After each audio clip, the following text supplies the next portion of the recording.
The Lord be with you. I want to read a prayer for the knowledge of God's creation.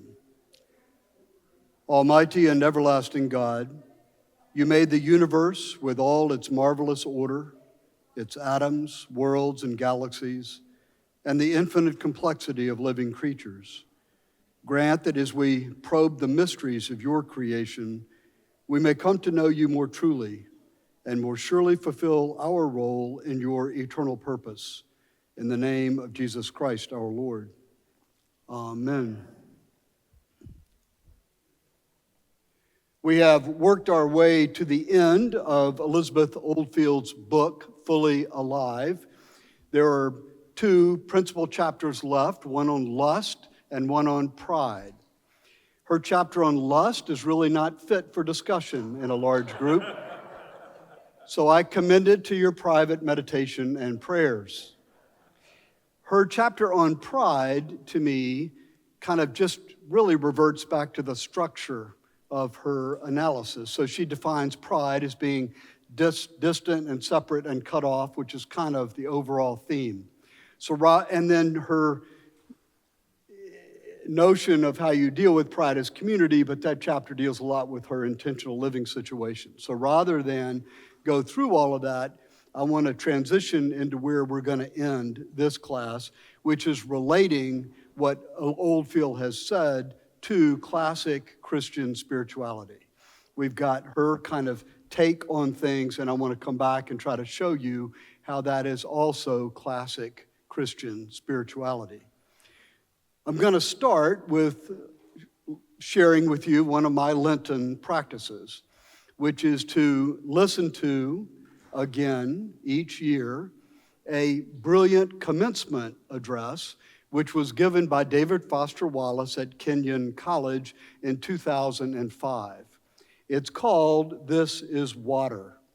This is Water is a reference to an ancient spiritual story. Ironically, it pervades a lot of different contemplative traditions. It's not new, but what he does with it is, I think, particularly interesting.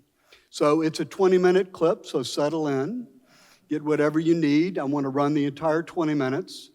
I want you to pay attention to the little story, but really pay attention to what he claims is how we are hardwired, our default setting as humans, which will, of course, suggest what our project is, how we become people. He talks a lot about attention and awareness, which are consistent themes with what we've discussed here, and then makes a suggestion about whether we need to find some guide, whether we could do it all ourselves or we need to find some guide. Bob Dylan might have said you got to serve somebody. David Foster Wallace says it in a slightly different way, but I think it's saying the same thing. And then he talks about what will happen if you choose other gods, which I think is absolutely brilliant. So when he starts coming through what happens if you worship power or if you worship beauty, pay attention to that. And then at the end, we'll talk about it all, but I want to give you a preview of what's coming so you'll kind of know what to pay attention to. He's brilliant, and I'm confident you're going to enjoy listening to it. And for those of you sitting in the back, I've got animated subtitles for you.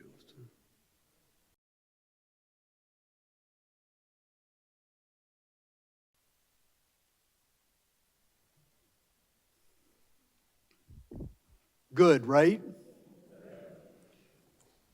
I recommend it as a Lenten discipline. There's a book called This is Water, so the transcript has been published and it's available to you. But I want to think just a minute about what he said, because while he centered his comments at education and universities, I think you could also see that that's what we're doing here at church. And I believe that there's nothing he said in that commencement speech that the Apostle Paul didn't say in his letters.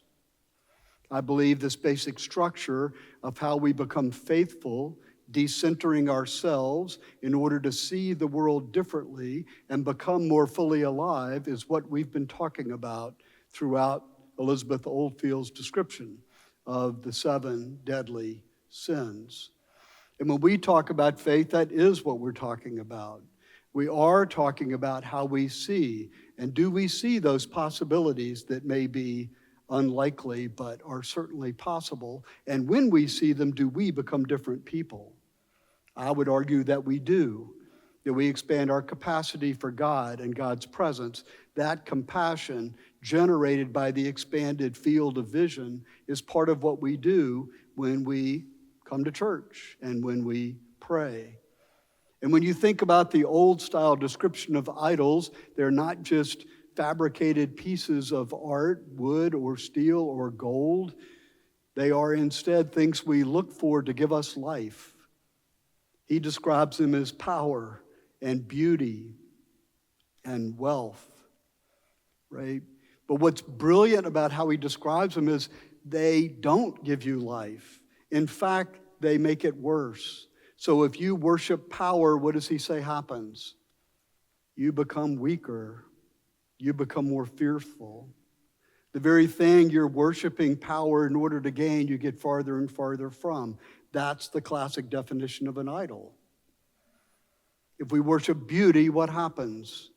We come to think of ourselves as increasingly ugly. So what we wanted, being fully alive by virtue of some sense of beauty, winds up getting farther and farther from us as we simply get a sense of how far we fall short of that ideal. And the same is true with every idol. When we look for something other than God to give us life, we actually lose our capacity to live. That's a classic claim, I think. And it's not just in grand abstract terms. If you think of asking a child to draw a picture of a tree, which happens in preschool all the time, if you give that child a tree and say, copy this, what are you teaching that child? You're teaching them how far from the ideal they are. All they're going to experience is deficiency, because whatever they do isn't going to be that tree. But if you give that child a picture of a tree and you ask them to draw what they see there, then they get to make the very choice that David Foster Wallace is talking about, and what they see there will be perfect by definition, because it's what they see. So they get a sense of their own creativity. They get a sense of the wonder of the world. Always think of Starry Night, that art, Starry Night. That's not a realistic depiction of stars in the sky. That's the wondrous feeling that the painter gets when looking at the sky. And real art does that for us. It's more fully alive than the realism that we are used to dealing with. The ironic thing about Starry Night is that was done at a very time when photography was coming into practice. So as the world was moving closer and closer to trying to actually capture what was actually there, this great impressionistic work and others like it come out, as if to say there's more than just what gets captured in a reproduction. I take this little sidetrack just to say that we have a choice to determine how we're going to look at things and to see what is really real. And our religious tradition, the angles of Anglicanism that we spend time learning, not just as knowledge, but as practice, right? Our belief is just an idea that we're committed to act on. And one of the things I love about what David Foster Wallace does, and he repeatedly tells us he's doing this, he's not giving us a bunch of moral commands. He's not listing a series of virtues. He's not saying that we're good or bad. He's saying that this is the way to live, to be fully alive. So all those 7 deadly sins are just ways that we get trapped into our default settings. Paul calls it slavery. And our religious practices, our faith, our faithfulness and trust is all about being free from those restrictions, free from worshiping power and money, etc. Not that there's anything inherently wrong with power and money and beauty, by the way. It's only when you turn them into the sources of life that it's problematic. Their existence is fine. And you don't have to go very far to experience this. You'll probably experience it on the way home, particularly if you have to drive down Peachtree, right? I think you can learn everything you need to know about the spiritual life just by driving in 5 o'clock traffic. And all you have to do is be self-aware one day. Turn the radio off and just pay attention. When that, I don't know if you have these little tricks, but like I try not to let anybody know that I want to get into that gap. Because I'm afraid if I let them know I want to get into that gap, they're going to close that gap. And that often happens. Or the guy that's driving too fast actually creating risks that he doesn't appreciate. The older you get, the more that's a problem, I'll just tell you. You can see all of these tendencies, all of these expressions of the default setting in our daily lives. And of course, ironically, that whole dramatic and powerful scene of going to the supermarket late at night, who does that anymore, right? DoorDash. We don't do that. I called my wife once. I'm so incapable of taking care of myself. I got home late one night and I just was tired. And she was in Michigan on a conference, but I called her, do we have anything to eat? Like I can't look in the refrigerator myself, right? And you know what she said? She said, it'll be there in 15 minutes. I've called DoorDash. But here's my point. We may have missed all that contact that he described so eloquently in the supermarket, but what decision have we made? We've made a decision to step away from and not experience another side of life, which only enhances the default setting if you think about it, right? Now, I don't have to think about how these other people might exist in my world. My world literally is still all about me. Even the DoorDash person who comes up is just about me. The whole system is set up so that I can get my dinner when I want it. That's the choice that we're confronted with. And I'm arguing that our faith is about making that choice. Pay attention to what you pay attention to is what we often say, right? Pay attention to what you pay attention to, because it'll change who you are and your capacity for relationship and your desire to be with other people and your willingness to experience the supermarket. I was in the supermarket once in the middle of the afternoon, and I was in a hurry because it was me. And all I wanted was something small to eat. I got an apple and some peanuts or something. And I came running in, and here's this person in the only checkout lane that's open, gradually putting forth one item and then pulling out a couple of dollars and then putting forth another item. And I just got furious. And finally, the cashier finished with all of that, and I followed this guy back into the parking lot, still like, what in the world? I mean, come on, get your life together. And you know what he walks up to? A bus from a nursing home where there's 6 older people, too infirm to walk in the store by themselves. And he has gone in with having collected their money and gotten their groceries and checked them out one by one so they could all get their exact change back. So I fell to the ground in utter shame. But just as David Foster Wallace describes, I just never forgot, there's more there. And it's so tempting to interpret other people's behavior based on how you are inconvenienced or offended or angered. We see this all the time. I mean, I won't ask you to offer suggestions or recommend or illustrations, but how often do you wind up interpreting the motivation of something that somebody did? And ironically, the farther they are from you, the more we tend to do this.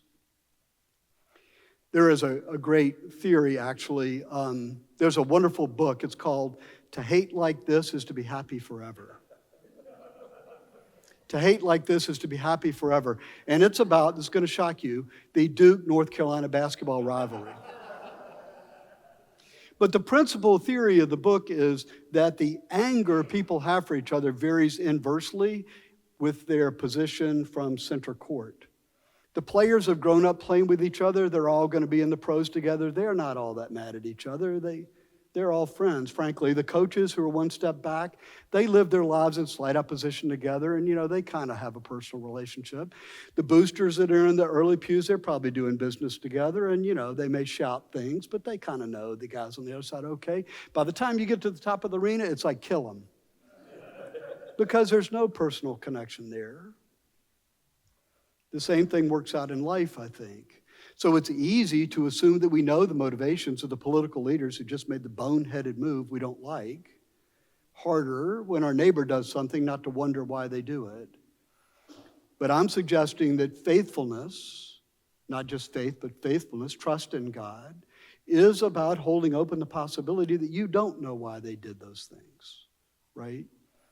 You don't, it might be what you think, but it might not be what you think. Life is complicated. But when we stay centered and we think the world is still about us, then we have difficulty doing that. So This Is Water is a wonderful Lenten discipline.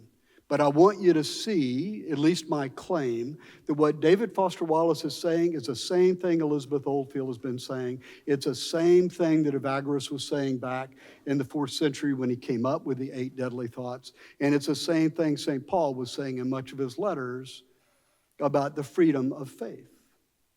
Because it's our human project. It's what it takes for us to become fully alive, is stepping away from that sense that the whole world revolves around us. And it's too simple if you think, well, that's selfishness and I'll just be compassionate.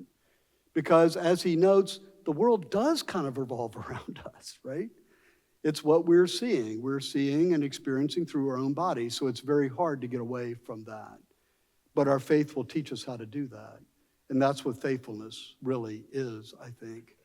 And I'll end by saying, if you haven't heard David Boyd's sermon this morning, and in fact, I don't even want to go. Anybody not heard it yet who's going to church 11:15?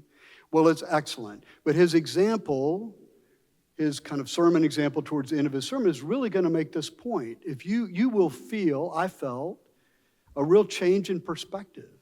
He's going along, and then he gives you this example, and then you kind of feel a difference in perspective. That's faithfulness. Same thing David Foster Wallace is talking about. Same thing. And my day won't be the same. And I don't expect yours will either, right? Okay.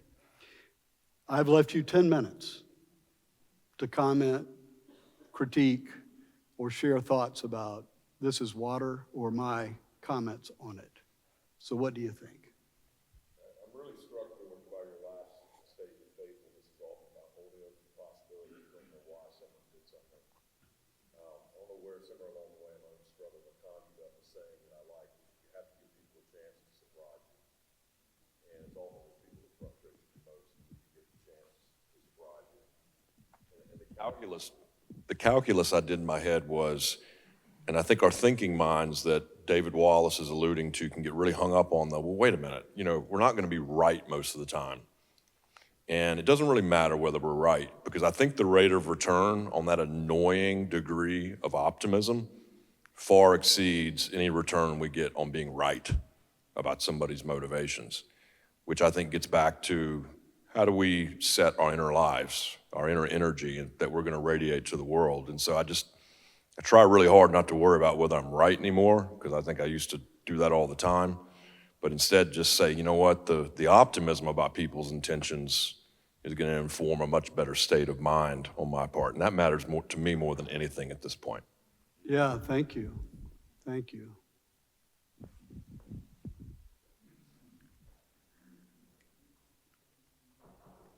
While you're handing that mic, I'll just tell you, as I have before, one of my fathers repeated phrases was, I'd rather be in relationship than be right. I'd rather be in relationship which be right, which I believe more often now, but still struggle with, yeah.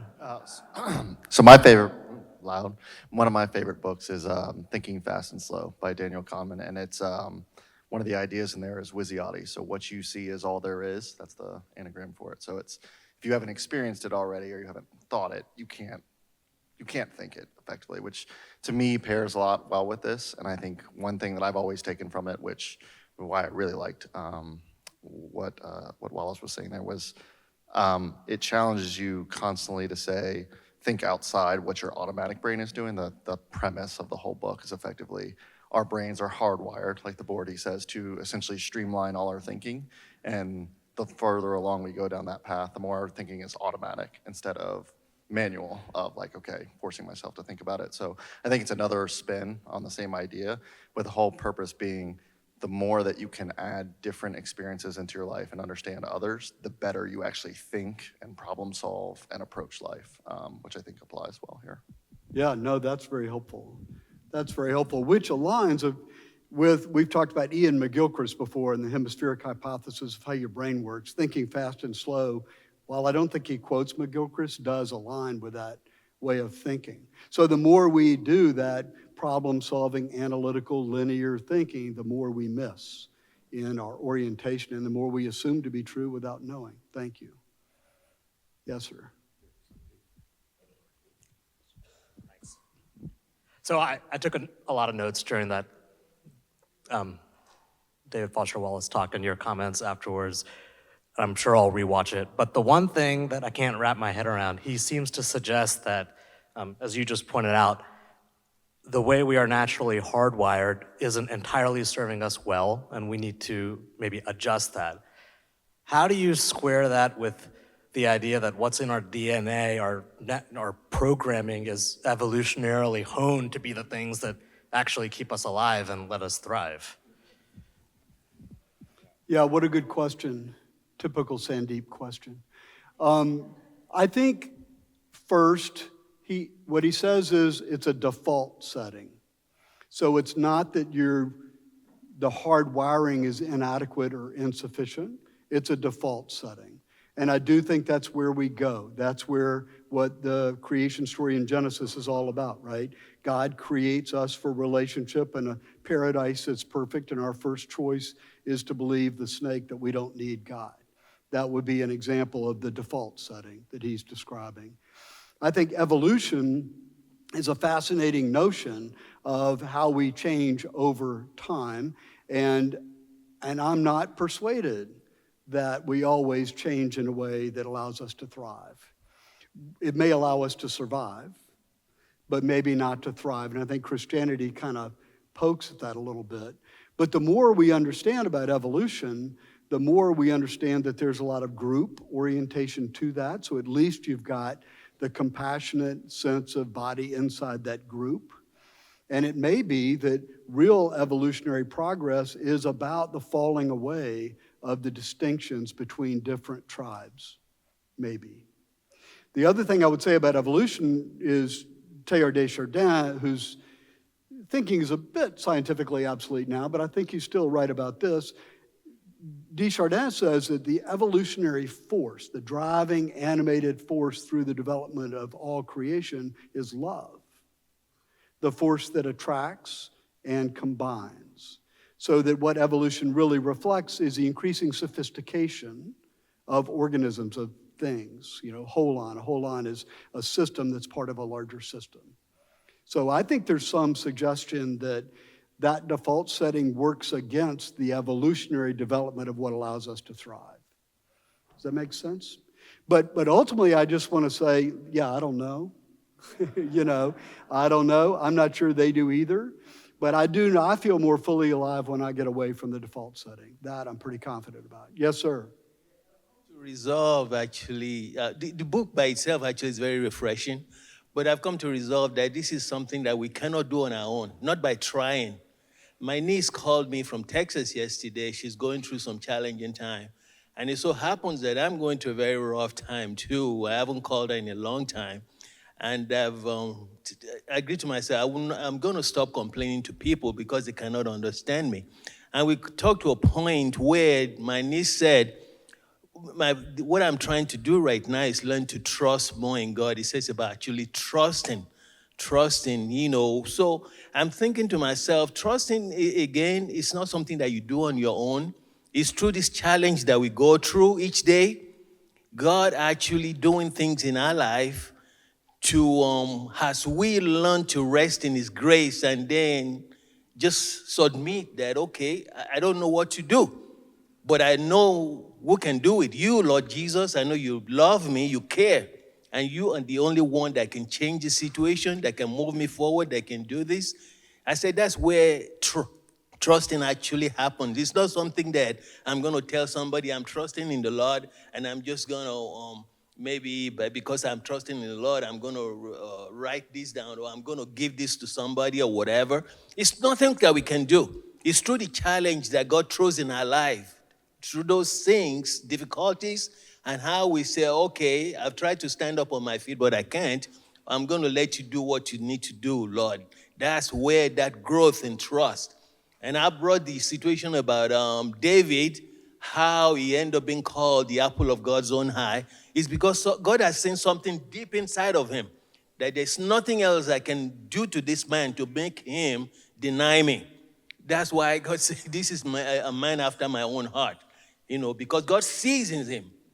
There's Right. nothing else he can do to Right. make David deny him. Right. Yes, thank You're you. the only one who can send the Eskimos. Thank you. So I think that's exactly right. So I want to underscore that. I think what David Foster Wallace is saying about choice is to choose to trust. The choice is to be trusting, to be faithful, to be loyal, and to allow the grace of God to work.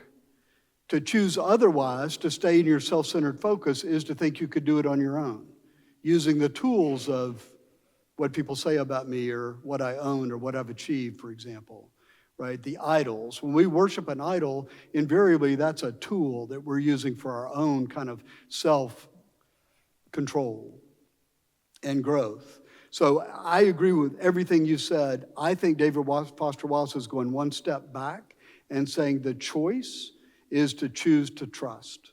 And trust then gives you possibilities you can't imagine, whether or not it extends your life or reduces your pain or cures your illness. You can be healed without being cured, right? So thank you for that. We are coming near the end. Thank you if you have godly play. I'm coming, hold on. Thank you if you have godly play, folks, you need to go get. Please feel free to leave to do that. We're going to take another question or two here, though. Along the lines of this, I thought it was absolutely wonderful. I'm reminded of this philosopher, G.I. Jordif. I don't know if anybody's heard of him, but his students used to talk about political, religious ideology, the God, the universe, and it didn't matter what it was, but right in the middle of what they were saying, he would clap his hands loudly and jump back and say, "Wake up." And it didn't matter what it was. The whole point was to wake up and be aware. The ideas of philosophy, of religious philosophy, doctrine, and so forth don't matter. It's be aware and wake up. Right, thank you. Yeah. This is the Armenian spiritual master, which if you hadn't heard of him, is probably okay because to read him takes a lifetime anyway. But Cynthia Bourgeot, who we've talked about, studied with Gurdjieff. Jacob Needleman, who we've talked about, studied with Gurdjieff. So some of his thought underlies some of the people we have been talking about. Any other thoughts or comments? Yeah, I was very moved by what this gentleman had to say, and it brings to mind three thinkers that have had a profound influence on my life. One is Reinhold Niebuhr and his Psychology of Anxiety. He asserted that Freud was wrong, that the central issue for human beings is not the Electra or people being in love with the parent of the same sex. That, in fact, we are an anxious race. If we could only trust in God, we wouldn't be anxious anymore. But most of us want to hedge our bets by padding our lives with a lot of titles, driving the right car, living in the right neighborhood, having the right degrees. That really resonates with me. Secondly, I think of T.S. Eliot's Four Quartets when he writes about being in the present, the idea that God is always now, God is always present, and it's very tough for us to get out of that state of mind that he calls being distracted from distraction by distraction. That's a good description of modern life, like being stuck in traffic, being stuck at the supermarket. Number three, I am a big admirer of Teilhard de Chardin, and I honor his notion that humanity is gradually evolving towards a higher state of being, what he calls the omega point. But I also think that we, as a race, go through periods of devolution. I think right now, we're in one of those periods.